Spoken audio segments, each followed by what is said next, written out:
The Wolf and Bull podcast was prepared, conducted, and hosted by the Wolf and Bull team in their personal capacity. This podcast is for expressive listening entertainment, and any views, ideas, or opinions may or may not extend past the boundaries of this podcast. Conversations or specific comments on behalf of the hosts and guests are for entertainment purposes only. Due to language and potentially offensive topics, listener discretion is advised.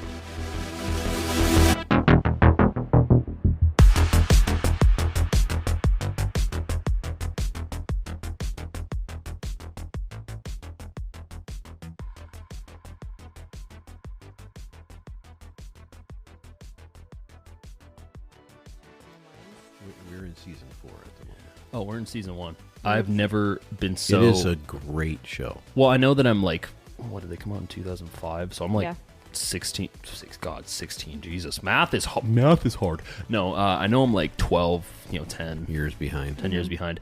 And that's how I like to do most things in my life. I like to really start out late. Like Apple phones, came into existence.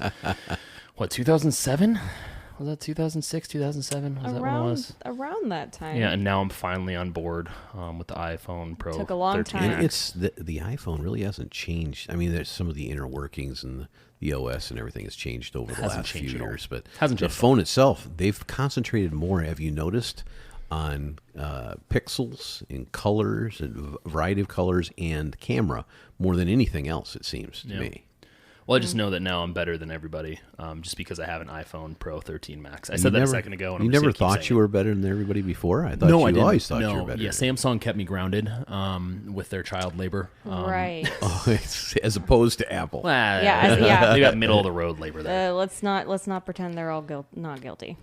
Yeah, so not guilty. So how's everybody doing? We're kind of in the middle of May. It's a weird. Things keep getting weirder and weirder. Yeah, well, they've been weird for a long time. Weird is now the new normal, is it not? If it wasn't weird, wouldn't that be weird? So isn't that anti-weird? I don't think I can imagine a world where it's not weird anymore. Where I wake up every morning and something stupid has happened. Does that mean we're in the Upside Down? No, no. Well, yeah, that show was good. The Demogorgon is coming. That show was good for a month. Yeah, it's like so many shows out there today. They start with these wild premises, some feeling a little new. Lost is a great example. Yeah. It's like, oh, this is new. This is weird. Oh my God, why are they using numbers? What is the DARPA thing? What is all this? A smoke monster? Oh my God, there's smoke monster. And everybody's like, oh. And then what happens is the writers go, oh, we didn't think that was going to be too successful. What do we do now? Listen, have you watched Lost anytime recently? Have you watched an episode? Not since it was on. I do. I almost said your name. On. I almost broke a sacred rule. It's all right. The law. Hard to find out. We sacrifice animals prior to this podcast. Early 2020 pandemic times, I did rewatch all of Lost. The entire, what is it? I think it's 6 seasons. Moment of silence for Baewolf's but the last couple of seasons were rough, man. It still is, it's got that magical quality to it. The last, it gets pretty rough. However, the first 3 seasons, I think, are so good. But the reason I thought of that was because you brought up Smoke Monster. Mm-hmm. And the Smoke Monster CGI is so bad. Yeah, well, whenever I think of Smoke Monster, I think of Hunter Biden. But anyway, hey everyone, welcome to the Wolf and Bull podcast, episode 46. We are 4 episodes. 4. Dun, dun, 1, 2, 3, 4 episodes away from episode 50. Actually 5.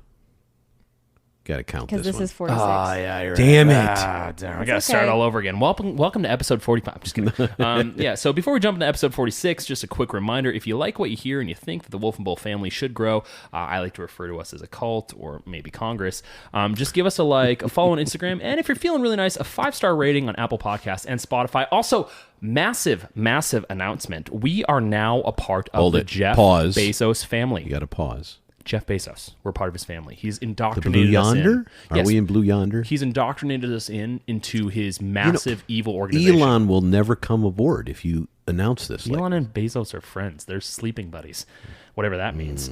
When you say Blue Yonder, were you referring to Blue Origin? Compare rockets? Yeah, is what that is what Blue they do? Yonder? Yes, they do.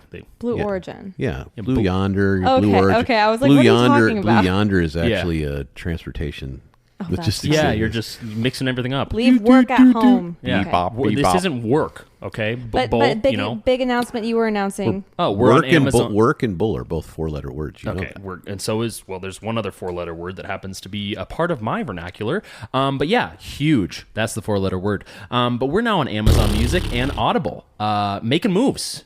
Making moves. We're on Audible now. So, yeah, thank you again for tuning in. Insert cheering. I'm not going to do that. That's too much. There we go. That's good. Snaps. Snaps, yeah. But yeah, thanks for tuning in, and hopefully Can you you enjoy imagine- the episode. Can you imagine being in like downtown New York at a little coffee shop? Oh, that's my A little, dream. little music God. playing in the Sitting in background. Brooklyn and Heights with somebody my with their hat latte. on sideways and a wild outfit. Listen, Like in another talking their poetry Yeah. out loud, and you're going, What is this, 1972? in another universe, that I'm all the time. there right now. I'm sitting. I'm drinking my cappuccino. I've got my hat on. Yeah, you would. I'm writing poetry in a Brooklyn Heights studio apartment with a brick wall. That is. Well, you'd leave the studio apartment and immediately afterward go down to the courthouse and protest some major cultural event that's being New talked York about right culture, baby. now. Oh yeah. Yeah. So I don't know, should I hop into the monologue? Should we go into the "Gonna monologue? hop on into the Do monologue. what you need to do. Do Gotta what set the mood. do what feels good to you. I'm gonna Use take your I'm emotions gonna to take guide a you. sip of my hard kombucha while we wait for you to monologue. Okay. And I'll have a sip of this. You know, when you drink things with skulls on them, you got to start to worry. Is that an IPA? It's an IPA. It It's an is. IPA. It's an IPA. Well, I'm jumping in. Welcome to America, the land of the free, the land of the proud, the land of opportunity. So much opportunity that you can start a business serving the community. You can be an accomplished business owner, a politician, a police officer, and even an OnlyFans ambassador. Life is swell until it isn't. The more you succeed, the less you seem to enjoy your life. Sunny days transition into gloomy evenings, and you begin to question why. Why am I not enough? Why does everyone seem happy on social media and my experience isn't the same? I make at least $500,000 a month being a successful OnlyFans foot ambassador. Did I make the wrong choice? My Gucci slides aren't slidey enough. My smiles aren't smiley enough, and my happiness isn't happy enough. What is going on? May I propose to you that maybe you've lost the plot. You're chasing the rat and the race isn't long enough. You, me, and everyone around us has become a commodity in the game of life. And as Ralph Waldo Emerson said, the purpose of life is not to be happy. It is to be useful, to be honorable, to be compassionate, to have it make some difference that you have lived and lived well. Wow, I'm getting really good at this. You know what? though? Next. Ralph Waldo. Damn, I suck. Problem is, Ralph Waldo spent way too much time on his pond Smoking weed. He spent a lot of time in the forest, didn't he? in the forest, and same with his- but wait, what's his Thoreau? famous book? Oh, that's Thoreau. Thoreau. Yeah, Whoa, you're you're thinking of thinking of Thoreau. Yeah. Or we could go on Golden Pond, and that's oh God, what was the Blue other? Yonder. Yes, exactly. Yeah. Right. Yeah, so, as ethereal as that may seem, and I know my monologues and really all my ideas are very unique and ethereal, just like everyone else's. I think the reason why many of us are feeling unhappy has to do with the fact that we don't really see others, and by proxy, we don't see ourselves as valuable. And I'm not only speaking mainly to myself. My low self-esteem is just so low. But I'm speaking, honestly, I think I'm speaking to a lot of people in this area that You they know don't what? really think about this. You seem like a wolf with his tail between his legs, sulking off into the forest. Yeah. That's what it sounds like. And you know what? But it's interesting. You said the commodity in the game of life. Mm-hmm. And of course, my view when I was thinking, okay, what's the commodity in the game of life? You collect things, little pieces and this and that. But you also remember the main commodity in the game of life? You had a car, and what was the goal of that little car? To fill it To with fill it people. up with children. Your little commodities, little pink and blue Yeah. children. You get so excited Those when were you your get commodities. twins at the end, like you're adopting twins. Oh my God. Pretty far in the game. But of course, that game of life, when you got all those children, they cost you a little bit, but ultimately they made you more. Yeah. That That's was right. the When life you lesson retired, of life. What were the two retirement homes? retired, at the Shady end? Acres. Shady Acres and Millionaire Estates. Millionaire Estates. And now you win the game of life And if you or- get at least 5 from Planned Parenthood. Or oh God, don't. I was going to say the other place to retire to is Single Wide over on, Or you just never retire now. Yeah, you just And work You know what? work until I you die. got to tell you, I see that all the time now, and I always all I think about is what is their story. You go through a drive-through, or you'll go into a a store and there's a greeter or somebody's taking your order at the drive-thru, and you look over at them and it's a blue hair. You know, it's somebody that's 75 years old taking your order. Yeah. And you're like, oh You my call God. them blue hairs? That's what you call them, blue I call them hairs. Q-tips. Yeah, he does call them cute. That makes way more sense. Blue hair, I immediately thought of a young 21-year-old Well, who some of works in us- San Francisco. Some of us you can't call a Q-tip. Yeah, That we would do- imply we- there's something growing up there. Yeah. Other ears. Oh. Bulls don't have hair. Or it's all flattened and glistening as we've just been No, romping you're right through though. the There's China a shop. there's a huge influx. Well, first of all, there was a huge influx of people who retired Right. in the past 2 years. But now they're seeing an influx of people returning to the workforce because they have to, because everything's Yeah. so darn expensive. Well, and I think, obviously to bring it back to the topic, I do think that, the commodity, as you said a second ago, you hit it right in the nose, even though it was the actual game, like board game of life, as the commodity has really become humans. And the question I have is, has that ever not been the case? But I think that the tenor of it's different now. You know, I know you've got a lot of things to delve into here, some pretty interesting meat to go into in the notes that were put together, which I'm really excited to get into in the next 3, 4, 5 hours of conversation that we're about ready to have. Yeah. But I think it would be wise of us to kind of think about what commodities really are, because I want to make sure that the audience feels what we're trying to develop here as an idea and understanding. Because in my life, you asked the question a second ago, have we always been commodities? Well, I guess an argument can be made that everything's a commodity at one time or another. Mm-hmm. And really, commoditization of something depends on how ubiquitous it is, how easy to come by, how much standardization there is for something, so that you can consider its value today versus its value in the future versus its value in the past. Things that aren't commodities are so specialized. They have a certain variability in their value that they haven't, quote unquote, been commoditized yet. Now, it's like when something has been first discovered, it's not a commodity. It's a very scarce, maybe this is a better way to put it, it's a more scarce commodity. Thus, it has variability in value. It's worth more to you or me or somebody like that, and somebody's willing to pay more for it or give more for it or barter more for it or develop, concepts around it. But when other people start to recognize this commodity or this discovery and fine-tune it more, the value goes down. Just to give you a brief example, I've talked about my past where I used to sell electronics for a department store many, many, many moons ago. And I had, some of the very first VCRs that came out. Yes, I am dating myself, everyone. And yes, I am old. And yes, his name is Steve Carell. And yes, he was in the 40-Year-Old Virgin. Yes, and it did hurt ripping that Such a glue good off movie. my chest. Such a good movie. Getting your chest waxed. Every follicle bled individually. What does he scream? He screams. I'm not going to say No, it. he says Extremely a inappropriate. specific female name. What he like? Oh yes, he Barbara? said, "See you again Tuesday," is what he said. Yeah. That's true. Yes. See you on Tuesday. No, not See you again. next Tuesday. See you next. Thank you. See you again Tuesday would be something else entirely. Yes. But my point is that when those electronics came out, they were pieces of crap, but they were so new and so unique that people would pay literally $1,000 back then, when $1,000 was worth a hell of a lot more than it is today, for a VHS VCR with hi-fi, which meant what? It had 2 tracks of audio on the metal tape that's inside of it. I mean, it seems so antiquated now.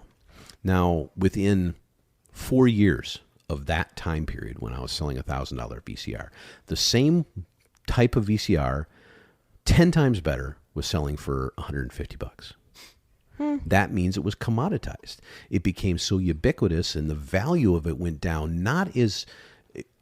So it goes from intrinsic value to this lower commoditized value. And I think, to your point, this is what's happening to human beings, and it's largely being developed because we've gone away from getting to know each other personally and all the dynamics around. If you sit with someone for hours and talk to them, you learn so much about them, maybe more than you ever wanted to know, but you learn about them. Nowadays, nobody even tries to talk to each other. Yeah. And obviously, you know, Bull and I, and Baewolf obviously is probably touched on this as well. But I think a lot of this stems, and I'm sure our listeners probably know because I've harped on this, a lot of this stems from technology. But I think as technology progresses to a more instantaneous, immediately gratifying based platform, I think it is further commoditizing humans. Look at, you know, podcasting. You can actually get a feel for who we are as individuals. Obviously, as it says in the beginning of this podcast, you know, we have opinions, and, you know, our opinions may not be reflected in real life on certain things, but still we have, you know, some of our human nature bleeds through on this. But when it comes to platforms like TikTok and 30-second videos that are basically not even, for the most part, as far as I know, not even really your own material, but you mouthing other individuals' material, you're Not always, but yes. Not always, but most of the time. And I could be wrong, so please correct me if I'm wrong.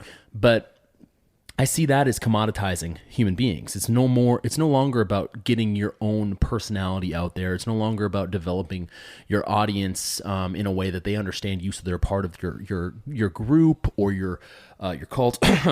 But more so about immediately getting that 15 seconds of fame. And I think that dilutes entertainment. I think it's obviously spreading out into music. It's spreading out into entertainment. It's spreading out into a lot of different facets. And I think that it's almost in a way a soft form of dehumanization, in a way that you see people on TikTok, you see people even on Instagram in a different way, where they're not really human based on the perspectives that they give you. Does that make sense? Like every photo on Instagram is photoshopped. You know, Can't even tell who's real anymore, who's not. Yeah. Well, it's actually kind of amazing. The obviously you can Photoshop a photo, but also the filters that are real time Photoshopping these days are pretty incredible. Actually, That's AI. They're not just like putting fake eyelashes on you or freckles anymore. They actually can morph your face, make you cry. Yeah, they make you cry because usually you're like, well, I do wish I looked like that. I know that there's a bit of a thing going on with a lot of young people specifically. I would have to pull up a study to properly reference it, but they're bringing in basically screenshots or photos with these filters that are on, you know, Instagram or TikTok or whatever, and they're bringing them into, you know, cosmetic procedure facilities and saying, I want to look like this. What do I need to do? And it's kind of crazy how easily you can really warp your perception of yourself, because if you're looking at yourself in these filters all the time through like a selfie video of yourself on your phone, and then you look in the mirror and you're like, man, that I wish I looked like that filter. See, I think this is there's a leap that needs to be taken in our understanding, not personally between us three here. I mean, in generalization, is that there is a conflating of one's perception of the world around you based on technologies. But there's also the same on the view of who you are yourself. Yeah. And people are losing their identity because they're focusing on the filtered version, the metaverse version of themselves. It's not dehumanization. In my opinion, it's a rehumanization. And I don't know if I agree with maybe that. Human's not even the right word. But what I'm basically saying is people can, you know, the people go into the plastic surgeons and want to transform themselves to that aren't thinking far enough ahead. Yeah. They don't deal with anybody as a human anymore. They want TikTok followers. They don't care about walking down the street. Well, and I would say that it's not necessarily about I guess it's a little bit of both. But when it comes specifically to TikTok, I'm not sure if I can quantify where the net negative lies the most. I guess it could be by the user who is pushing stuff out, which I think statistically, I think I have some statistics on this. Monthly active users are over crazy. 1 billion monthly. Well, yeah, but there's a specific statistic that I want to say, I don't know if I put it down, but I was reading about it. It says about 75% of users actually put out their own content. So when it comes to creator aspects, I don't necessarily know if you mean your own content. So the rest of them, there's a creator like us creating a podcast, right? And then there's a user that doesn't doesn't create and just utilizes, and then there's a mix of both, a creator who watches users. So are you talking about the people that just reiterate? Yes. So right now I'm talking about the creator. So I don't know if the net negative lies necessarily with the creator, but it could create like an echo chamber in which, say, for example, I create a video of myself lip syncing because I want to get famous and I want to get that 16 seconds of fame, specifically in relation to being, what is it? That's one more second than you're allowed. Or, like featured, specifically featured. If you're talking about TikTok, I think it's featured. I think. I'll be frank. I don't currently use TikTok, so I only know what I know from third parties. Yeah. But I mean, I had a TikTok. Well, I think I still have the account, but I don't have it on my phone anymore. I had it very briefly in early 2020. Well, so I guess my point in saying this is you're a creator and you're creating stuff because you want to get famous, right? So the net negative lies there because you're creating the perspective of I need to do these 30-second videos because my intent is to be famous, to be featured, to be showcased on the main page so people could see me and click on me. And then the other aspect is people who are in that echo chamber of watching these videos in an addictive form, in an addictive way that creates, as you said a little bit ago, a commoditization of not only the platform but the people on the platform. Because you said originally, like when we talk about MySpace, or what was before MySpace, there had to have been something else prior to MySpace. A Friendster. Friendster, yeah. So you talk about Live Journal, the Elks Club. Okay, so yes, so you talk about like MySpace or the Elks Club, in which that was so not utilized by everyone that it was, as you said a second ago, a rare commodity. People didn't really know it existed, and it was more about expressing yourself and your identity and getting to meet people, and it was used as a tool, from my perspective, in a positive way. And now it's been diluted down to such a cheap version of that it's 30-second clips of individuals mouthing someone else's content. May I make a point? Sure. So you mentioned that not everyone really used it. I think a lot of people did use MySpace. Not to the extent, no. I think Friendster. That's what I'm talking about. Okay, well, the difference between MySpace era, Friendster, Live Journal, was, I think, the fact that social media is now accessible 24 hours a day, no matter where you are. Yes, which made the Because original before, platforms not commoditized. It was, you have your computer at home, but when you leave your home, you're leaving your social media behind. Right. So that's the technology. So part now you saw these in your hand. apps, yes, have been created, and I totally agree with the addictive and all the commoditization thing. But I think the difference now, if MySpace was still the thing, I think we'd be talking about the same sort of problems within the MySpace I don't sphere. agree. Okay, well, let me finish, because now those things are on your phone, which is now a smartphone, which everyone has a smartphone, which has internet access. Yeah, but anywhere. But you have to remember there is a differentiation between the usage type. So you said there's 1 billion monthly active users for TikTok.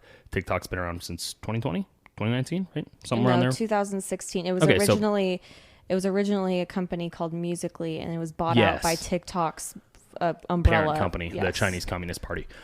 So it's been around since 2016. Facebook has been around since 2006, and monthly active users on Facebook are 2.9 billion.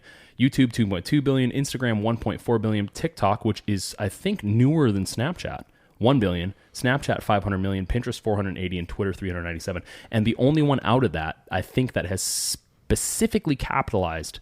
Obviously, you got Reels from Instagram, and I think YouTube has Shorts, but specifically popularized the 30-second clips that was originally like Vine, and what was the other one? There was one other one that was specifically popular with 30-second clips. I almost said Snapchat. Is TikTok, and so that explosion of usage we can expect to probably compound and grow. I mean, it's massive. So let's ask ourselves a question while we're talking about this commoditization. Because as we talked about earlier, commoditization is about changing the value of something that is really intrinsically much more valuable and condensing it down to something that can be, here's a specific value to that 30-second clip, and if it's seen X amount of times, then it's this amount of times this 30-minute clip to create this this world for someone that has some value to trade for, to be popular, whatever the case may be. So we have to ask ourselves, what in the world? I lost my train of thought on that. Damn it, I hate it when that happens. Great. Okay. It was a good train. The ride. That's great. No, the train is the tracks out of are gone. The state. The train has left the station. Yeah, the tracks are gone. We're falling Sometimes into the we canyon. just like to start sentences and we don't know where they're going, and we just keep talking until we find the end. It's funny to me because this subject, though, there's something really heavy in the background of this. I think it's ominous. I know it sounds weird that I'm saying it like that, but there's something truly heavy about it because I feel like it's changing humanity in a way that, from my perspective, is not a good thing. But I'm also older, and your Facebook. Let me finish my thought. Your Facebook, about 2006 or whatever it's been. I remember when that came out, and my definition of that is, excuse me, as it is with a lot of things, is that these things are tools. I talk about that all the time. There's no intrinsic value in your cell phone or in your mobile phone or your smartphone or whatever you want to call it today. No intrinsic value in that at all.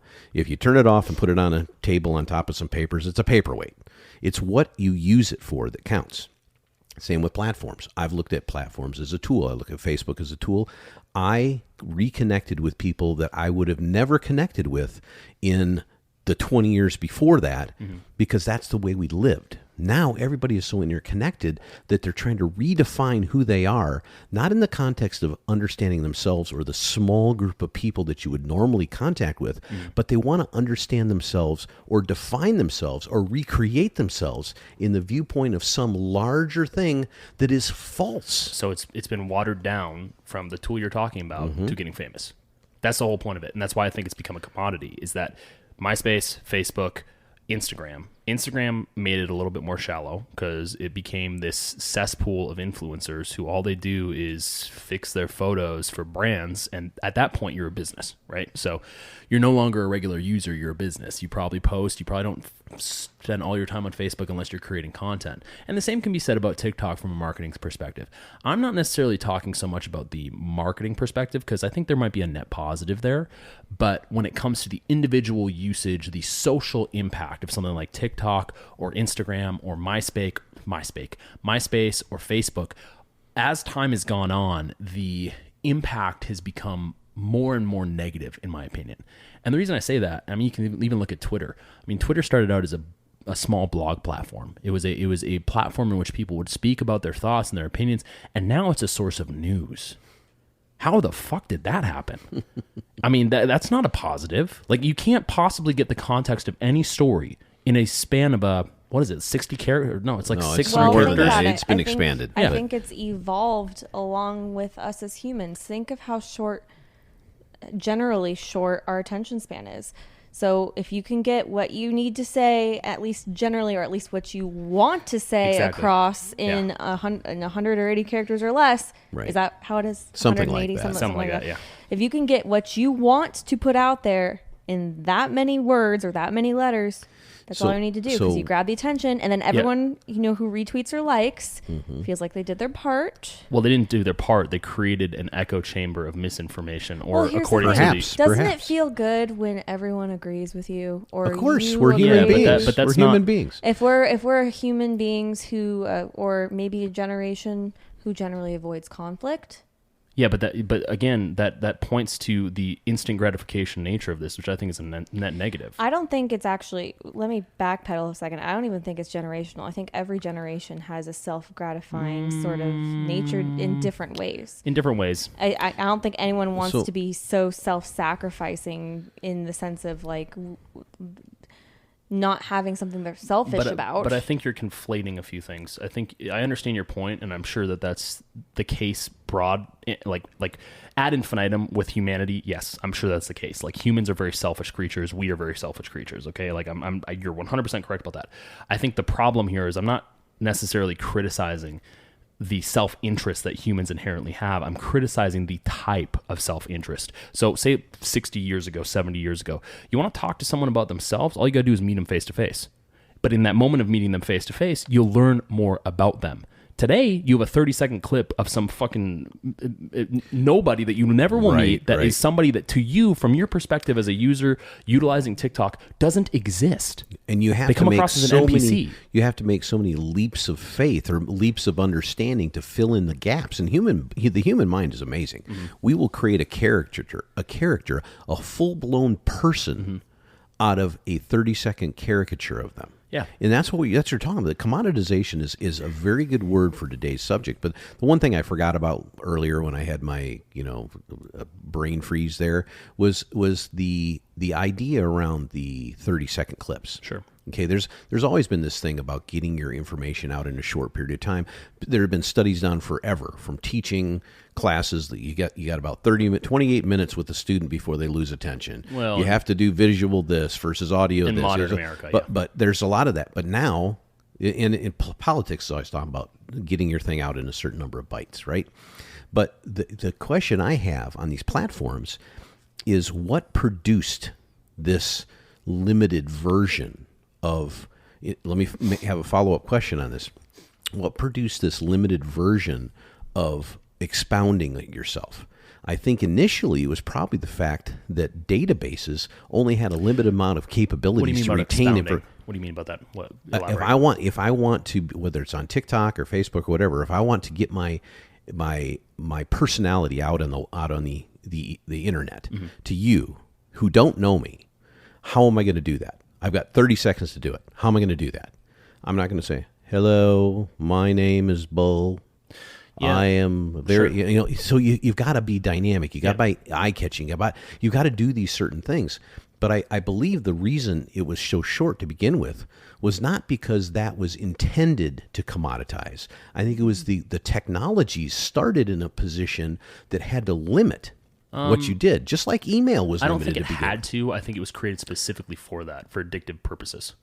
Well, see, I'm disagreeing with you on this. I think it's gone to that. No, there are literally studies behind it. Yeah, it's pretty wild. But I think that these platforms, you have to you have to have the ability to retain all this information somewhere, and that ability has gotten better and better and better and better over time. But it didn't start that way. Yeah. So so the secondary question to you, to both of you, is what do you like better as a different generation to me? Do you like short form or long form? Well, I think we're getting, from an addictive perspective, and what I meant by study, because, Baewolf mentioned this started as Musical.ly. So Musical.ly was originally a platform that was that would have people lip sync different songs. It was all about lip syncing. Became TikTok. Chinese Communist Party, I can't remember the name of the company that's tied to them, but they bought it. And I'm not being facetious. That is actually what happened. Is it Huawei or somebody? No, there's a specific name. I can't remember the backing company. But anyway, it started out as a lip syncing platform for children. And now it's become a lip syncing platform, still for children mostly, but also for adults, in which they utilize... It's owned by ByteDance. ByteDance. So they utilize different sound bites to create something. So you'll see teenage girls singing to different songs. There's different trends. You'll see a bunch of people doing comedy with different vocal aspects that are not their own. So my whole point is, when I mean commoditization, you're utilizing someone else's product that's been purchased or trademarked or copyrighted by ByteDance to create something that is inherently not your own, in an attempt to try and get views and likes and whatever is associated with that specific platform to be featured on the main page, right? So that's not really even creating anything for yourself. It's not creating an identity. It's creating an echo of an original identity. It's like me mouthing a but bit. It's still making the people believe they're creating an identity. No, because it says who the soundbite is from. You can utilize it. So it's more in my... Yeah, but if you get popularity, if you have 1 million people viewing you... How do you create an identity from someone else's from stuff? From your own viewpoint. You can't have your own viewpoint if... You get my point? I'm saying if I study you, Wolf, sure, and repeat everything you say... but I do it in a crazy manner that gets people to watch me, and I get 1 million views because of that. They now know me. No, because it's they still think featuring, they know me. It still shows who that original soundbite's from. It doesn't matter. They have no idea who the wolf is. I think you're confusing this, because my point is not in the sense. I get what you're saying, and I agree. From a child's perspective, my point is wow. No. Wait a sec. Let me rephrase. From a children using the app, they would see that and be like, oh, this is someone's thing. From an adult, if I see someone using a bit from Kevin Hart and I hear Kevin Hart's voice, I know that's Kevin Hart speaking and it's someone mouthing Kevin Hart. You get my point? You're not saying... I do. You're not reading from a script. It's not your voice. It's your face saying Kevin Hart's bit, his voice, a video. It's commoditizing something that isn't inherently yours in an attempt to make you famous for a product that isn't even yours. Okay, let me qualify this a little better. Yeah. I don't know who the comedian is. a Mexican-American comedian from the accent. Okay. Funny thing about marrying a good guy versus a bad guy. And sure. The woman... This is very oddly specific. Well, I could almost repeat it. I've seen it so many times on Reels. Yeah. And I'm not a big platform guy at all. But for whatever reason, I've watched this comedy so many times that it comes up. I don't have any idea. But here's my point. I have no idea who it is. Yeah. But I watch people doing this, these couples doing this little lip syncing thing over this audio, and some of them are better than others. And the ones that are better get more likes, they get more looks, they get more shares, they get more everything. Mm-hmm. So they're the ones that are redefining their own human, their own personality is being redefined by something that is outside of their own process. You see what I'm saying? I get what you're saying. This feedback loop you're talking about is creating, it's like putting layers on top of these people that aren't real. Yeah, but it's also like, I mean, there's a reason why trademark and copyright exists. Obviously, it's to keep good ideas from people who are original. I mean, that's really, in my opinion, what it comes down to at the end of the day when you get companies that keep like copyright on Mickey Mouse for thousands of years, right? Mm-hmm. So my whole point in saying this is when you have that type of stuff going on and then you have a company that says, well, if we let people utilize that information as long as they source our material and they utilize the sound bites that we provide them, yes, they're creating an identity to themselves and maybe to the people that don't know the product or the thing that they're using. But at the end of the day, past all that, they're creating an identity from something that was already created. Right. And the people that the original creator, to your point earlier, is looking at going, hey, it's exposure. It's free advertising. Which I think I'm going to take it all the time. Terribly malicious. Well, it could be. It can be. But it's also word of mouth. I mean, it's word of mouth through a platform. Yeah, but there's nothing more powerful than that. Sure, but again, I guess my point is maybe a little bit more, to use Mark Zuckerberg's term, a little bit more meta than that. Because it's like if you take someone who, like Jackson Pollock, right? His painting is so basic. It's just a bunch of blops on a canvas, right? Almost every single one of his paintings. You know it's a Jackson Pollock when you see it, but you also wouldn't know you wouldn't be able to tell or distinguish between it if a company decided to mass produce that, whether it's original, unless you're a professional, right? So there's a difference. There's a reason why the value of the original Jackson Pollock is so high compared to the knockoff, because the value, as you said, is rare. The commodity is rare. Mm-hmm. But when you have a bunch of human beings being knockoffs of something else, not only does it totally destroy the creative process, because let's be frank, there's no talent associated with TikTok. I can say that there is, but at most of the time, the people that have the most likes are normally really attractive, right? They're really attractive, or they're jumping on a bandwagon. But I think there's a lot of people who have sort of mastered a talent when it comes to creating videos on TikTok. I mean, yeah, there are. If you want to look at the top of the top creators, it's a lot of really young, attractive people. But those dancing, are the creators, right? though, yes, right? Those are people who are professionals. Are they the creators, or you talking about the ones that take somebody else's stuff and redo it? No, I'm talking about the ones who literally don't do any sort of skit or even talking. They just dance. They just have a song on and dance. Those are the number one people who are on TikTok. Because they're all teeny boppers. That's what I just said. I know. That's my point. That I'm not talking about those people. I'm talking about the ones who maybe have a lot less followers, but they're actually engaging. So yeah, they still have a lot of people watching them, but they're not like at the 100 million follower mark. So can I ask you a very specific question? And this is a very specific question I think is very important, because I brought up OnlyFans earlier in a very facetious way. If you believe that there is talent with TikTok when it comes to people dancing to other people's music and doing a trend of dancing and being attractive, then you must think that there must be talent associated with people having OnlyFans accounts. I don't think that there's a talent with that. I think that that's people exploiting human nature when it comes to being attractive, when it comes to doing somewhat suggestive dances or somewhat suggestive trends. Okay, that's what it is. You're basically saying that all marketing has no talent then. No, because no, marketing is based on research.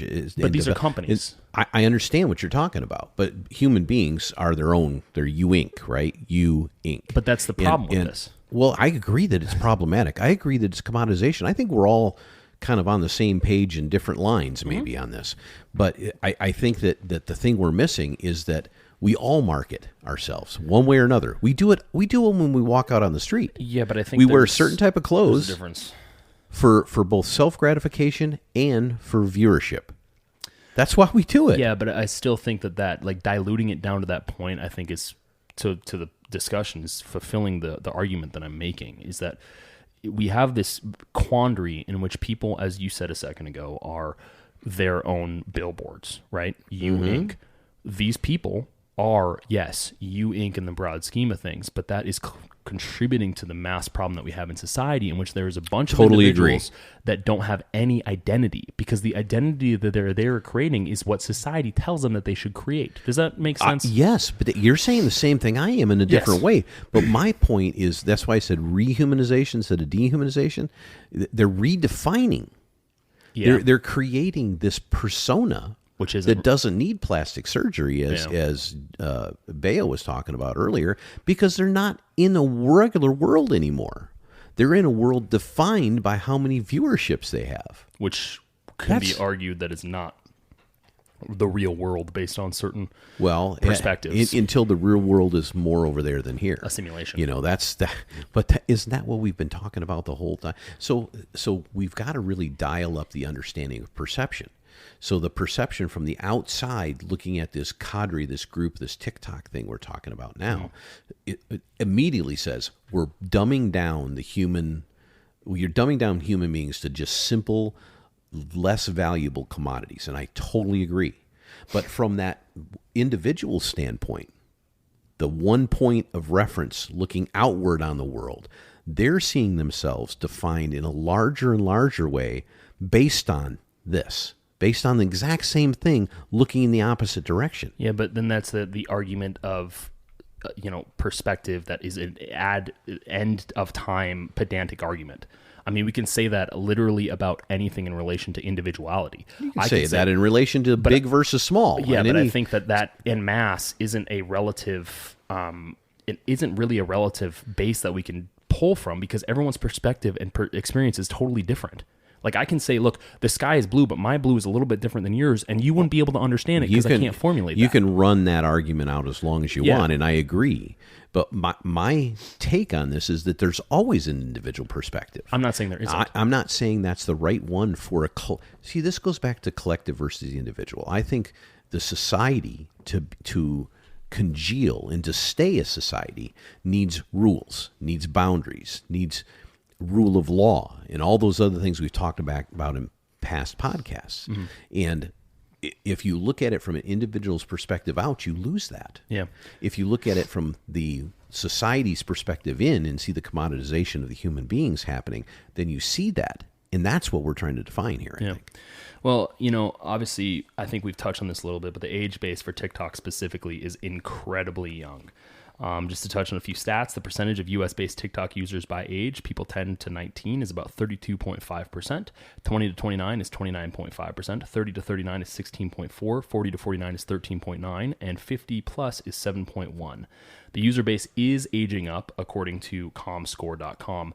And the average minutes per user is about 52 minutes per day on the platform. But a new study has shown that younger people ages 4 to 15 spend 90 minutes a day on the app. Or 90 ages minutes a day. What? 4 to 15. Age 4 to 15, 90 minutes per day. That's a totally different subject. So this is where I think the problem comes in. Now, according to a study conducted at Kingston University in London, it found that pre-adolescent groups were more active and heavier users of TikTok than were adolescents. The study also concluded that contributory behaviors were motivated by a wish to expand one's social networks by fame-seeking, self-expression, and identity creation needs, which we touched on briefly. The data shows that young users look to social media platforms like TikTok to define themselves, and it's important that the content they consume on the app allows them to express themselves in healthy ways. However, some experts worry that children growing up on the app are extra susceptible to the more toxic side of TikTok, which I couldn't agree with more. Primarily because, as we can all profess to Instagram, when you start utilizing Instagram early on, the very first things that you start seeing are literally, as you said a second ago, teeny boppers dancing. Mm-hmm. Which is, it's actually crazy because, they say, well, it's with the algorithm. No. And I've created new Instagrams for like businesses and stuff, and the very first thing they show you are always teenage girls dancing. There's a default. And it's the default first thing they recommend to you when you create a new account. I had to have Baewolf change mine because I was like, I'm getting all these stupid dancing things, and I don't have any. And I explained to him, I'm like the ones that of waterfalls in Now Europe that I'm you getting, like. I'm getting comedy things that I mentioned. I'm getting waterfalls. And now he sends me Switzerland Alps videos. I'm like, oh, good. We got your algorithm fixed for you. Why do you think I send you stupid comedy ones? Because of that reason. You know what? Your humor, by the way, some of it's Wolf, bad. Yeah, some of it's stupid. Some of it is Very funny, absolutely but some of it's, hysterical. like, bad. But it's like there's no medium level for you. Oh, it's no. either crazy one way or crazy the other. Yeah. Well, and this is what I was getting at earlier. TikTok is a recommendation first platform. That's what I was trying to find. It wasn't a Recommendation first? What does that mean? So it requires little thought. As in, so a bunch of people see something, they like it, and then the algorithm recognizes that this is popular. Well, so that plays into the teeny boppers dancing, because obviously I think that what tells you is the teeny boppers dancing is a default because there's a lot of bunch people watching it. Well, here's the thing. It's also men. keeping track on if you click on their profile or how long you stay watching certain videos. Yes. And if you, I mean, Instagram's obviously they're just copying TikTok with their reels, but TikTok really has, I know for the brief, I used TikTok for like a week, and let me tell you, I was on it for way longer than 90 minutes a day. because at it's the time. the addiction It was aspect of it. addicting thing. And like, some of the stuff I liked, I was getting more and more and more of it. Actually, there's a comedian that I really like.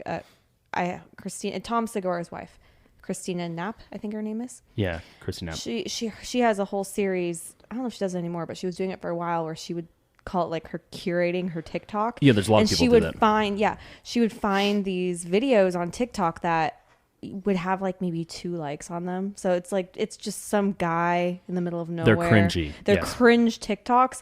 And she's like, I worked so hard to make sure my algorithm gives me the worst of TikTok. And that was her whole thing. Well, I think the real problem outside of Christina Knapp, because I think she's hilarious, but the real problem outside of this is when you look at other platforms like Twitter and Instagram, they're going to necessitate a more consideration when it comes to what content you want to see. TikTok removes that step, so that's why I believe it's really commoditizing the situation, because they remove that step of you reading someone's post on Twitter or seeing a really beautiful photo on Instagram and liking that thing. TikTok is just literally a scroll, repost, scroll, like. And it removes that specific step within the mind that I guess would take time to be like, what am I watching? Well, it's little things too. Oh, I'm sorry. No. I was just going to say really quickly, both Reels and TikTok are same thing. endless. Yeah. They're endless scrolls. They will never, you could stay there forever and you'll never run out of content. Also, I don't know if you realize what Reels just implemented like a couple days ago is they now have it so when you're scrolling and you're watching something and say you watch it twice, it will automatically move it forward a little bit. It'll bounce. Have you noticed that? Just started doing it like a couple days ago. Hasn't hit my platform yet. Oh, I'll show it to you because it's starting it on mine. I was looking at it. Automatically moves it up. It's telling you to swipe. You know what this reminds me of? I think the people that built these platforms looked at gambling. Yes, they did. That's what I was referencing. You knew exactly where I was going with like that. How did you know that? Because they reference. I said this a few minutes ago. I must have missed you saying that. When they created this platform, because your interpretation, and I think you're correct on this, I think from a data perspective of creating a platform is you created initially be a tool. This was not created with the intent of initially being a tool. This was created with the intent of being an addictive which is like, platform. yeah, because what you were talking about a second ago about the scroll like versus some of the other ones that you actually have to make a decision and read. So that's like me going to a gambling establishment and saying I want to play craps or I want to play blackjack. They'll just sit there and where pull you've the lever. actually got to make a decision or pull the lever. The psychology of casinos is amazing. Well, here's the thing. That's what I was talking about with marketing earlier. Yeah. Because it all comes circling around to that. Well, think about it. You go to Las Vegas. You're on the Strip. It doesn't matter clocks. what hour of the day, what time of the year. No windows, no clocks. Every holiday, you walk in there, it looks exactly the same. You've got the lights, the music, the sounds, the smell. You got, it's all made to be an addictive scenario. It's made to be an addictive scenario, obviously with the lights and stuff like that. But I also think it's intentionally made in a way socially that is predatory, but it's not recognized as predatory. Well, I think you hit the nail on the head when you said that this was made to be an addictive platform 100%. because I think it's the best business plan ever. You just instead of selling someone like you I think you mentioned earlier like a widget, you have a you literally just get them addicted. Well, and this is You get them. You're a drug. Well, It's this is a the new problem that I age see, though. drug. This is the problem. Well, it's not new age. Dopamine has been a drug for a long time. Well, no, I mean, like, think of a cartel leader with their cocaine dealing. Yeah, but the difference Now you've got the TikTok difference, is though, the new drug. The difference, though, is there's a myriad of steps involved for you, the user of cocaine, to get the cocaine. TikTok, you just push a button in less than 30 seconds. It's on your phone. Sure, I'm not saying it's actually. I'm not saying it's. So it's better. even more. I'm of a saying problem. it's destructive. I mean, like I said, I literally had some willpower left in me because I deleted this after a week of literally consumed with it. Yeah, I knew that someone like me who could likely spiral into an addictive, like a serious problem, I Well, got and off of it. And now I have Instagram Reels instead. Well, so, you're a grown I mean, adult, so a child's not going to have that Well, capacity. right. Exactly. I'm a grown adult who has, learned some self-restraint, but I'm not, a kid who's I thought being children manipulated. could make all their own decisions now, can't they? Well, be careful there. To be careful. We don't want to jump into that bandwagon. But no, but that's the truth, is that these are children. I mean, think of how idiotic you were when you were a kid. I don't You know said any kid 4 that's to not an 12. idiot. 4 to 15. 4 to 15. And here's the thing. I think that TikTok probably has, I'm not sure about this, but I'm sure, well, I'm not sure about this. I'm not going to say I'm sure after that. Do they have a user agreement saying that I am this age? Like, you have to be this age? I'm pretty sure they do. All of them probably have. I know that doesn't mean anything. That's the thing. You can create an account regardless. Porn websites have you can consent, and people just click the button. There's a look. So here, look. Well, no, so, I'm not saying I understand that.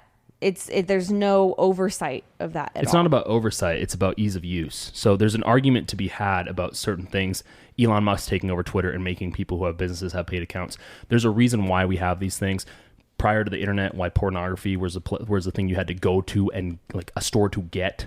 I mean, there's a reason why those things were in place. It was to prevent certain individuals from abusing the system. There's a firewall. Exactly. And when it comes to, things like TikTok or pornography or anything, and granted, obviously people as adults can do whatever they want to, but when it comes to TikTok, I think there is an equal argument to be had for the damage that it does to one's brain when it comes to dehumanizing and commoditizing humans. So research from the Institute, and this was an interesting thing that I was reading about relating to this, but researchers at the Institute of Psychology and Education at Ulm University found that people that spend a large amount of time on TikTok, and as a result of prolonged user stay, social media companies obtain deep insights into psychological features of their users, which can be used for micro-targeting purposes, continuing the addictive cycle. That, I think, is incredibly malicious, because there's a difference between a company on TV having an advertisement for candy that looks like a cigarette, which is no longer okay. Just like in the 90s, you couldn't have an advertisement for children. What was it specifically related to, like cereal and stuff like that? There were certain parameters that they couldn't.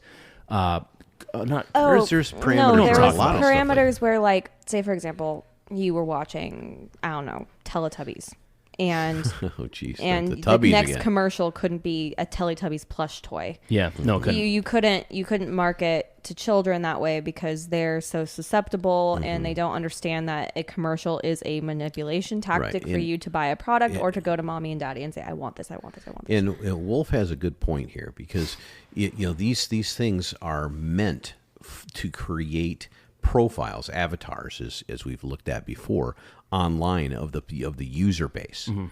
And by defining those avatars and creating one that's more and more close to the reality, the psychological reality of that person, you're able to micro target whatever you're trying to sell. Yeah. You know Now, what isn't that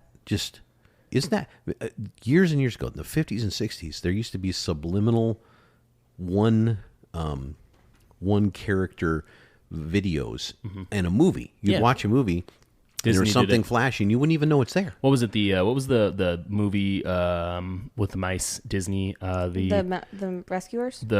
Cinderella. Not the Rescuers. Was it the Rescuers? It was something. Are you talking about the one where they had a A naked tit lady shot. in the background? Yeah, in Disney movie. And well, I think the real problem, and we talk about dopamine, we talk about these 30-second clips, is that it's commercializing human beings. Well, is what it's doing. you know- It's creating a very commercialized image of someone, utilizing someone else's material in a way that dehumanizes them from a social media perspective, because it doesn't allow people to ever really understand who they are behind the screen, which on a positive note is good, because it allows people some level of, I guess, privacy per se, I guess, if we didn't bring in the psychological advertisements and manipulation on par by the companies.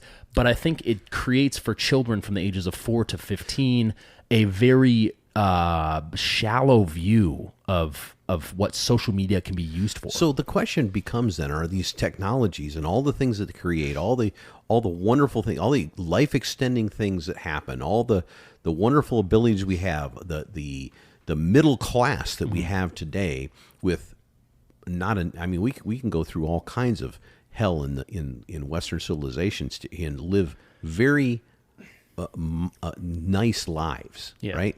So are all those technologies, all those advancements worth losing your own identity? Because that's really what we're talking about here. Yeah, but that's the trade-off. I don't think that every platform or technology brings that, though. Not everyone does, but I'm saying there's a compilation of things. The technologies on these platforms that we have today would not be here without other technologies that allowed the ability for us to live the way we're living now. And so what I'm saying is, if you know, I mean, we're not the only ones that think about this stuff. There are people that make the rules. There are the regulators. The marketing companies do, but it's not in a box. We're not the first ones to ever think that this is manipulation, the gambling, all this stuff. The stuff we're talking about. People that can manage these processes and create situations that don't allow the platforms to do what they do. Don't do that. Yeah.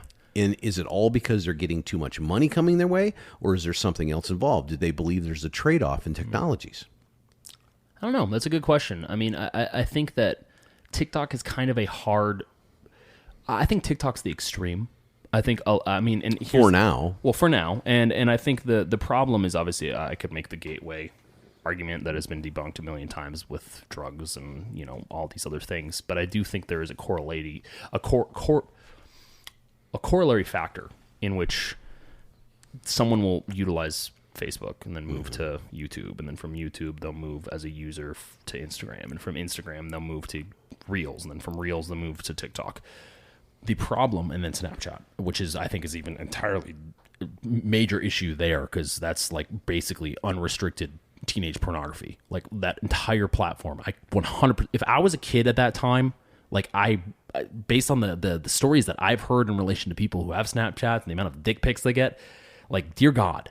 And I think at the end of the day, this is... See, I have no understanding of the psychology on this. It makes no sense to me because I wasn't involved in...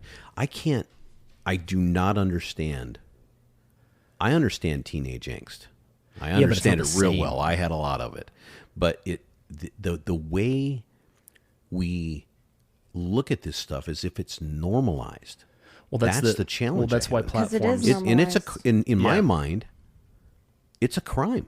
It's not in your crime, mind. By the way, is another addictive thing these days. Well, legally, it is a crime. So I think this is playing into a big issue in relation to certain things when it comes to platforms. I mean, the other aspect that I think is playing into the commoditization of human beings is the true crime entertainment category. Yeah. I think that true crime is specifically...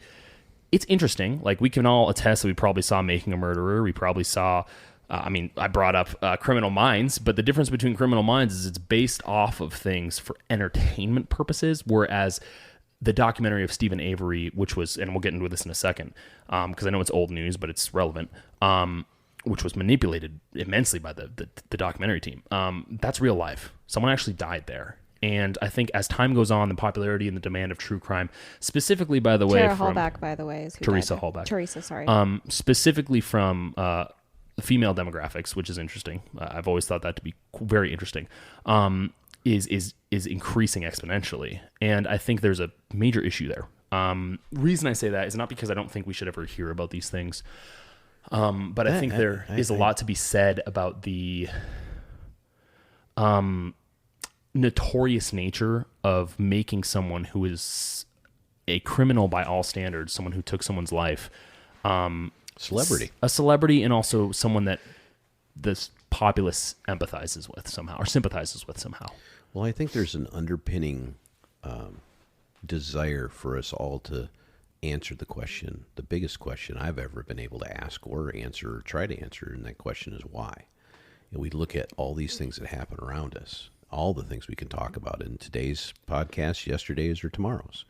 And when you look at crime, it's the ultimate, right? You're taking something that we most of us value above almost all else, and that's the life we live today, especially if we believe it's the only one we get. Yeah. And we say that's been taken from somebody for reasons we can't really define. There's emotional things, etc. And so we ask ourselves why. And these crime shows, these crime podcasts, and I've only listened to a few. For whatever reason, I'm not into that like a lot of other people. Because I think your demographic and the generation you're from specifically plays into that. I think so. That I don't like it? That you don't listen to it, yes. Well, another in my demographic that watches more of it and listens to more of it than anybody I know. And I think that's been introduced through a myriad of platform usage, right? So we can talk She's been like that forever. Sure, but we can also talk She's about... also somebody who wanted to go to school for FBI. She So did. That's true. I think that's a very Criminology. specific outlier scenario. I think most people, not necessarily in the demographic, but in the way you view these things. Because you would look at something like Jeffrey Dahmer, much like I would. Ridiculously evil that he did those things. Terrible tragedy that he did those things. And a lot of documentaries, I think, are phrased early on, maybe had been framed in such a way where they try to dive into the psychological aspects of it, but not in a way that is now the popular way of doing things, of almost deifying these individuals. I totally hear and understand you and agree with you on pretty much all this. I do think there is a fine line between like morbid fascination and just being it's like when you see a car crash and can't look away type behavior. Kind of, yeah. I'm not saying I feel that way, but it's like a common behavior. When you see something horrible, it's hard to look away. Yeah. Or, there's a lot of people who maybe, don't look at this photo. It's a gruesome photo of a murder scene. And then they'll automatically look at it, yeah. But Most of society. it's not that they enjoy it or they don't recognize it as an evil, horrible thing. It's just, speaking as I know one of the major consumers of true crime entertainment is definitely someone in my age demographic and women, right? That's what I mean. I've consumed a lot of true crime entertainment, both podcasts, video, all that. I think it's baseline emotional. Yes, and I mean it's a base thing in us as human beings. I think that there are some examples of really well done. Let's just use documentaries for example.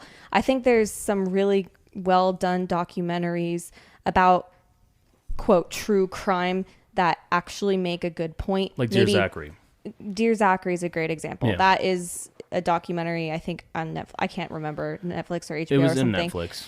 Yeah. And it is all about a true crime situation, but it's really well done. And it obviously was made as both a cautionary tale and a testament to the victim of that. It humanized the victim over It humanized the perpetrator. victim, and it did not make a point of trying to sympathize. And I know there's a lot of people who have bleeding hearts for, those who've been convicted of crimes. And that's not what we're discussing today. Maybe that would be a good topic to talk about down the road. But there are, again, lots of stuff like Tiger King and Making a Murder. Is it Making a Murder? Is that what it's called? Yeah. Or I'm a Killer, which are Jinx. huge, very popular documentaries that I feel, in my personal opinion, miss the mark entirely and instead make a commodity of these people who have been convicted of extremely evil things.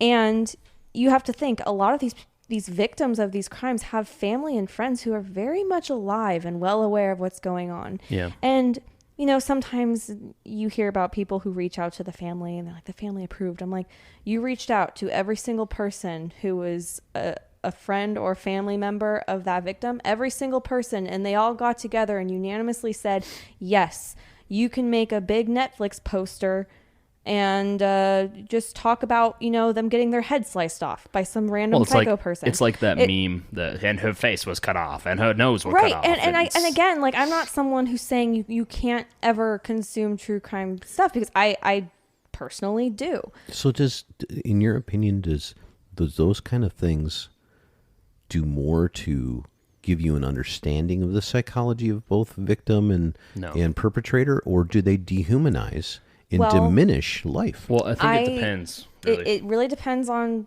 whoever's making what. from a personal standpoint, I heard this point the other day, and I know Wolf didn't, I don't know if he quite agreed with it, but it felt, I agreed with it personally, maybe just as a woman who's usually in more vulnerable situations. What do you mean? I identify. Anyway. Why are you laughing? This is not a laughing I'm matter. thinking of Yes, a it very is. It's specific very case. laughing. I can't even remember the name, but what happened was there was a man who ended up killing a young woman who, long story short, he kidnapped another woman, and he kidnapped her from her car in broad daylight in a Target parking lot. And I remember hearing about that, and the whole thing was she was on her phone with her doors unlocked and the windows down, and she was just sitting there after work in her car. And I think about that all the time when I get in my car after leaving Target, for example. I'll get in my car, and I don't sit there and just relax in my car. Nor I should always you. lock the door, and I usually just drive away immediately. And that's just one of those things. So when you hear about, or let's go back all the way to Ted Bundy, another huge, what would be the word? Well, I mean, Serial killer? Sensationalized Yeah, is what I very. meant to say. Still Sensationalized. today. Yes, very much so. In fact, there was a huge uproar about whether it was a good thing to have a sex symbol like Zac Efron play him in the movie. A lot of people were upset about that. I personally think that was fine. It was supposed to be a movie, and the point was supposed to be that he was apparently a guy who was able to swoon people and do all these stuff. Right. But the whole thing of, he would have a broken leg or a broken arm, and he would say, I need help putting stuff in the back of my car. And these women would, with all good intentions, trying to help. And then, so you think about that thing, those kind of things. So when people listen to this stuff, maybe they're using them again as cautionary tales. Maybe I shouldn't be so unaware of what's going on around me. Maybe I shouldn't be staring at my phone while I'm walking in a parking lot at night.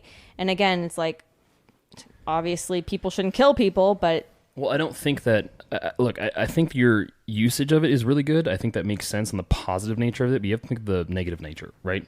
Like, what does the net negative effect of you thinking that anywhere you go, there's going to be a chance opportunity that someone's going to abduct you do? well, I'm not, Because you have to imagine people in your demographic probably listen and watch the same thing and come to that same conclusion. maybe I'm not, it's not necessarily about kidnap. It's also just about like harassment. Yeah, but that still creates an overblown. So this is a side note, but we can talk about the Me Too movement, right? We can talk about specific instances in which there were false accusations that, strangely enough, are now actually on the broad, the grand scale of the social screen when it comes to Amber Heard and Johnny Depp. Now, granted, that is one instance, but I think the damaging effect of stuff like this is the dehumanization not only of people in the crime documentaries, but by proxy, individuals who should be in society to protect each other, right? So if you're always suspicious of everyone around you as if they're going to take advantage of you, as if they're going to kidnap you or murder you, it creates a very isolation-based existence in which you don't trust anybody, you don't form any connections with people you don't know, you don't explore any avenues that might be risky. And what I mean by that is, when I say risk, I mean things that people don't have experience with.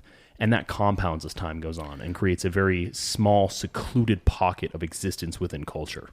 So let me ask this, and this is something that I think we should put on the list of probably a future podcast, because I think it's a very volatile subject. Sure. But it directly goes to the base level feelings that human beings in maybe certain demographics have more than other that get into these type of podcasts and these type of shows, etc. Because there's an emotional, base, raw emotional level that could be me, or that could have been me, or am I capable of that, or those questions go that why that we talked about all the time. But the question is this for a future podcast. The question is it evil, or is it a physical differentiation from the median populace? In other words, a psychology problem. I think it could be For mixed these of both. Well, I'm not saying we we're not answer gonna that talk about today. now, yeah. I'm just saying that really is a conundrum that maybe popularizes a lot of this stuff. Well, what's interesting, and I pulled some graphical data from some sources, specifically one of them, theringer.com, on true crime documentaries. We can talk about some of the documentaries that have stayed at peak number one and how they've been there, how long they've been in the top 10 when they were released. Tiger King was number one for 35 weeks or 35 days straight. Unsolved Mysteries, which I think is probably, I want to say it's in a different category than something like Tiger King. I feel like they attempt to try and paint a picture of discovery and understanding the scenario as opposed to glamorizing the perpetrator, maybe. Well, the thing about unsolved mysteries is they're unsolved. There Yeah. is no there is no figure to deify in those situations. Yeah. That's also Unsolved Mysteries is, a series, and it's every single episode is a different unsolved situation. Yeah, and you can So- look at it as almost as people would say with Tiger King or some other documentaries, bringing further attention to the problem. Right, and they do make a point at, I think it's either the end or the beginning, probably the end of every episode, to say if you have any tips, and they have a hotline, they have Yeah. a number, they have they have all the information there. I feel that's different. Like I don't want to say that there isn't a net negative there, but I feel like that's different than Tiger King. That was also peaked at number 1 and was there for 33 weeks straight. 33 days straight, sorry. Jeffrey Epstein, Filthy Rich, peaked number 1, 30 days straight. Crime Scene, The Vanishing at the Cecil Hotel, peaked number 1, 16 days straight. Night Stalker, 16 days straight, number 1.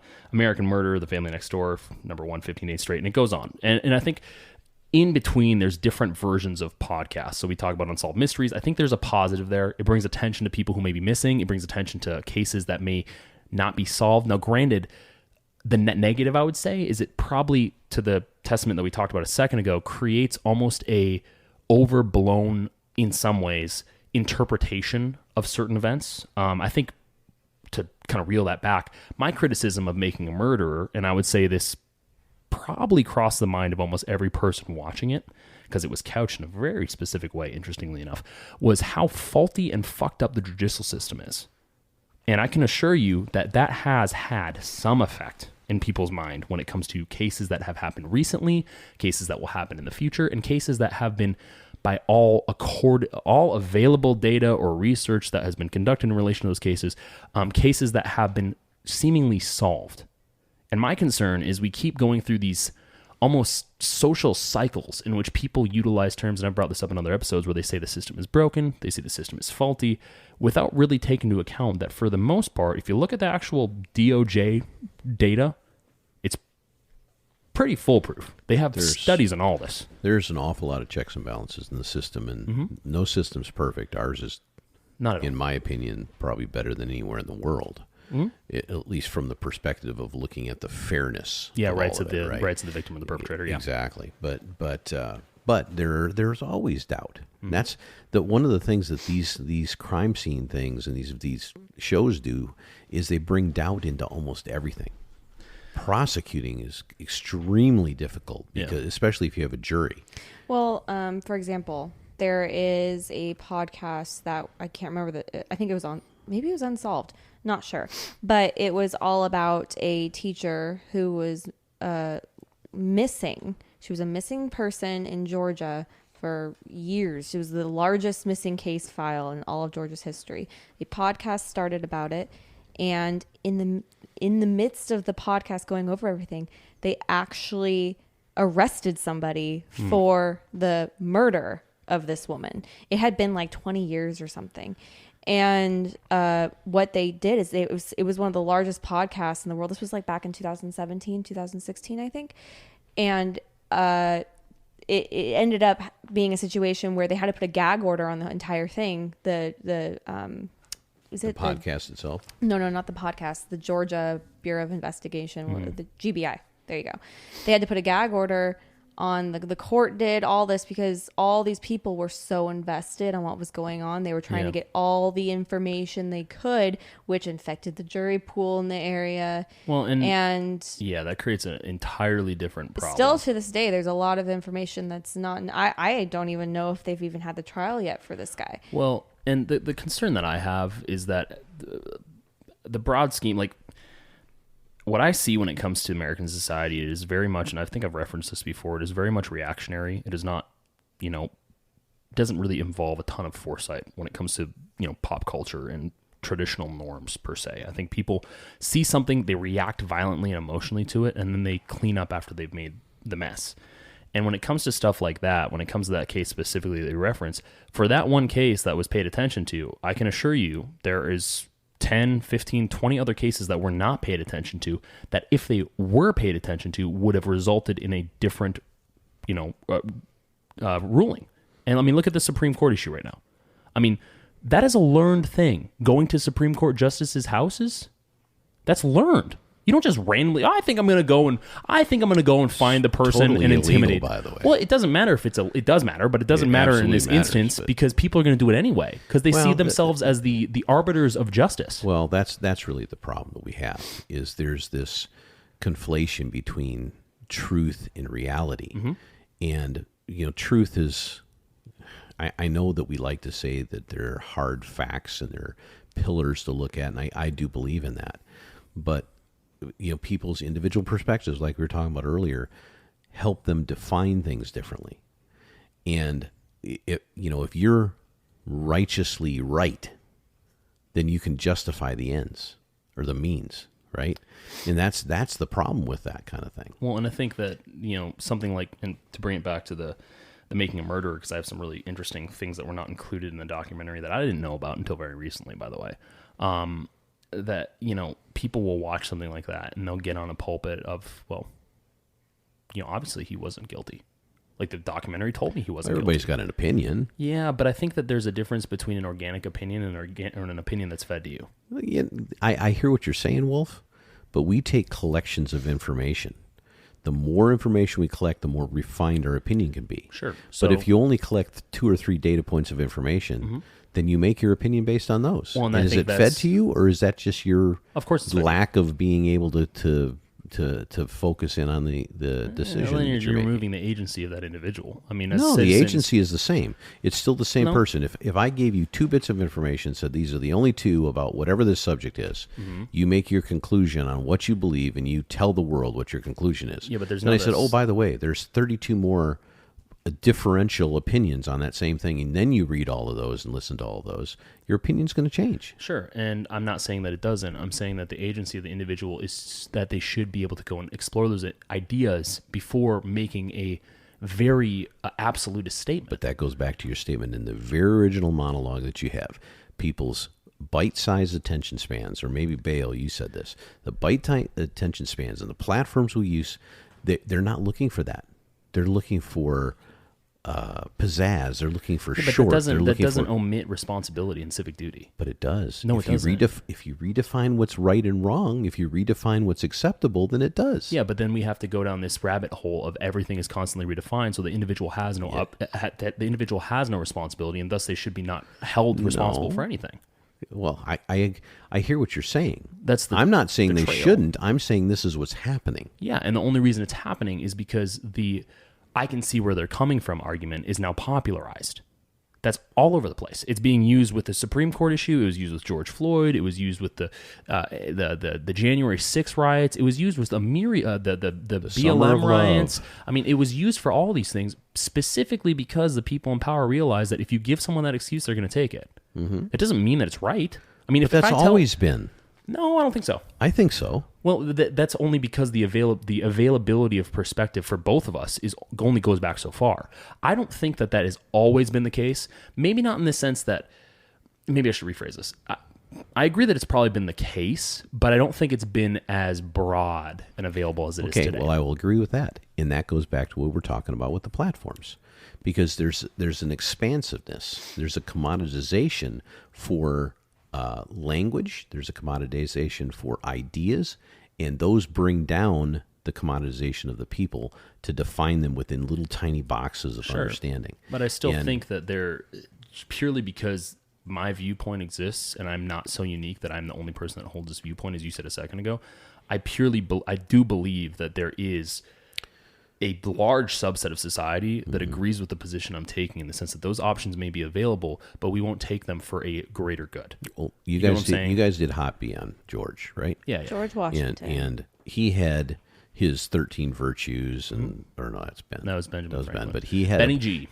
Benny G had that, but Washington had I don't think it was called a Book of Virtues, but he had an actual book that came out that basically was live your life this way, and there was a defined, very small book that he wrote. That was Benjamin Franklin. No, Washington did one too. Really? Yes, Well, I didn't he know did. You'll look it up. And I'm surprised you didn't mention that. You watch, I'll be wrong. But anyway, my point is at that time period, people had to take their own personal agency and go out and decide how to be in life by drawing in that information and formulating their opinion over time, but with lots of information.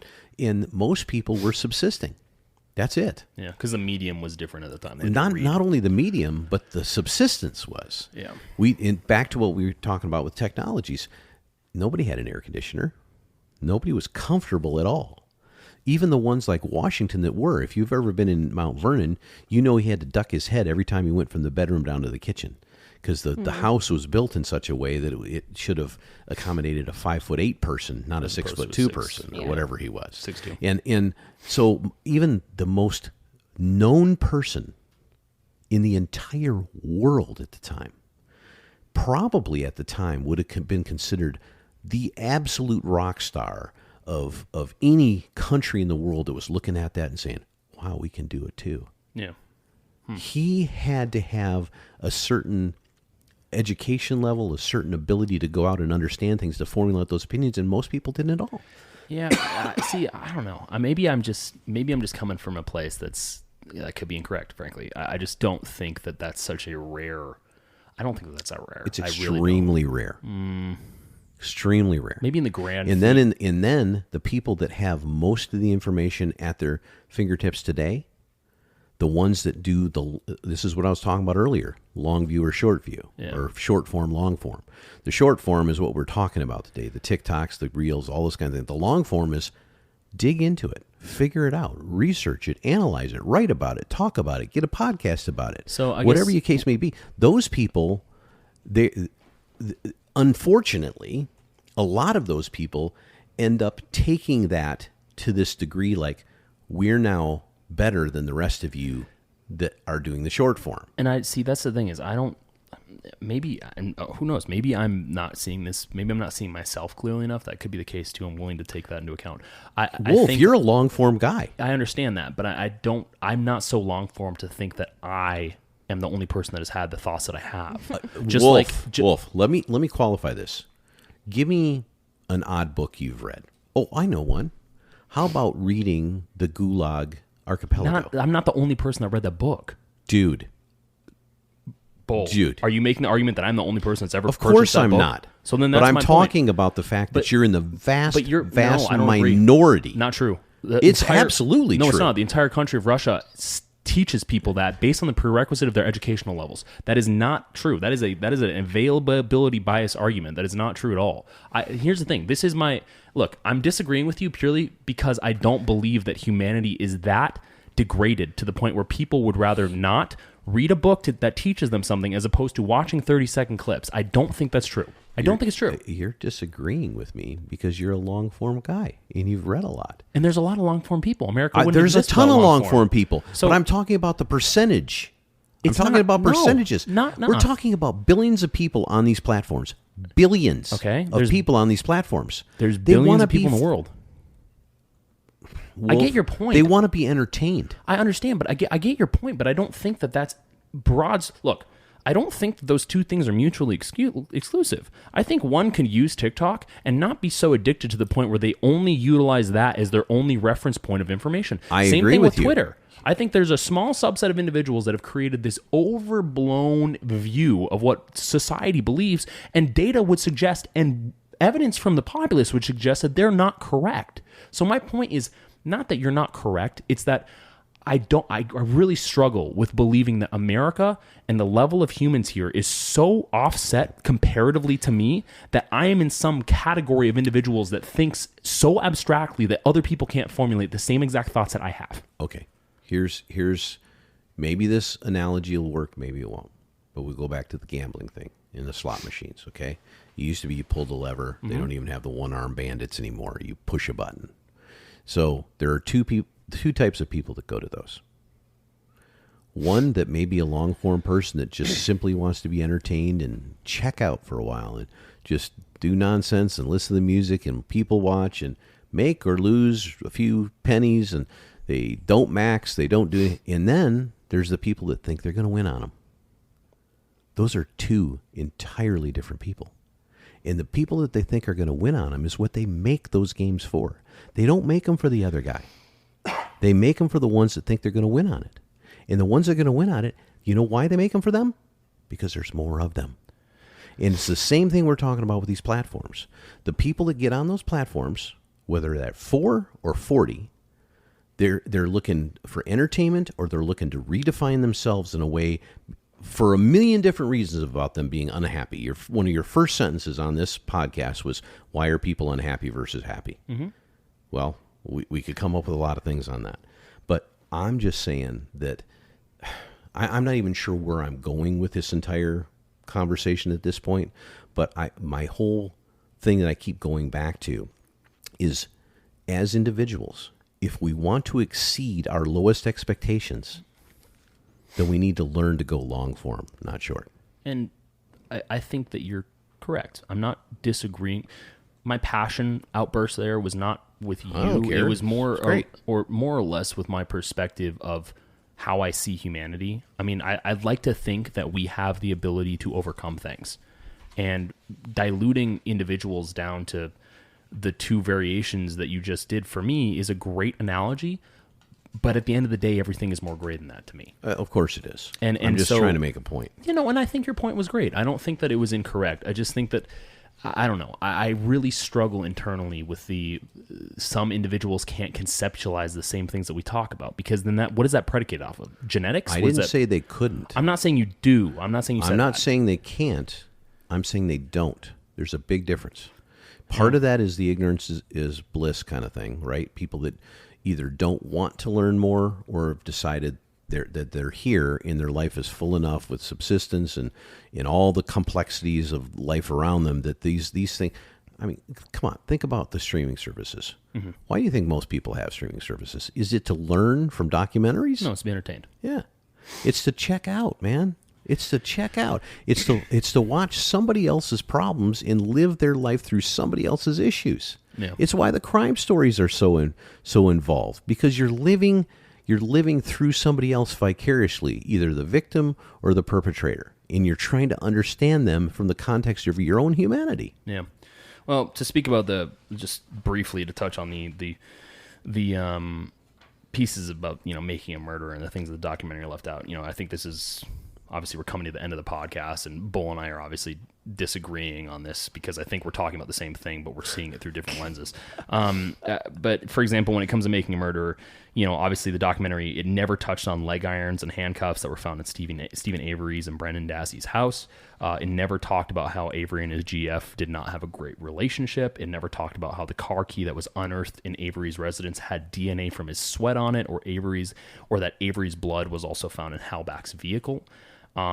It also never discussed Brendan Dassey's mom claiming that Dassey helped Avery clean his garage floor with bleach. Dassey's pants were stained with bleach, which I don't know why someone does that. I don't normally clean garage floors with bleach on the normal. Never mentioned that pornographic material was recovered from Avery's residence. It never mentioned in great detail Avery's animal cruelty case, which involved a bonfire, which is apparently how he also got rid of Teresa Halbach. It also never ever touched on how Avery drew a torture chamber while in prison and was violent towards women. According to an Appleton Post-Crescent article from March 9th, 2006, and I quote, "While he was in prison, Stephen Avery planned the torture and killing of a young woman," new documents released Wednesday indicate. The allegations are included in 22 pages of court documents accompanying additional charges filed from Calumet County District Attorney Ken Kratz. Kratz also included in Wednesday's filing statements from prisoners who served time with Avery at Green Bay Correctional Institution. They said Avery talked about and showed them diagrams of a torture chamber he planned to build when he was released. A source from Milwaukee.com. And it also never mentioned that Avery called Auto Trader specifically to request Teresa Halbach the day she did, and he gave a false name when he called. Now, when it comes to true crime, and to get back to, the main topic here, I think the commoditization and the dehumanization factor of it is in this specific in this specific documentary, and probably the podcast thereafter, the research was not presented in a... It was presented intentionally one way. And yeah, exactly. It worked, didn't it? It did. I mean, one of the most popular... What did you say earlier? No, it wasn't on your... One of the most popular podcasts? Yeah, you got Tiger King and Unsolved. Well, it was up there. Like, I mean, yeah. I think this was specifically different. Yeah, this was 2020. Yeah.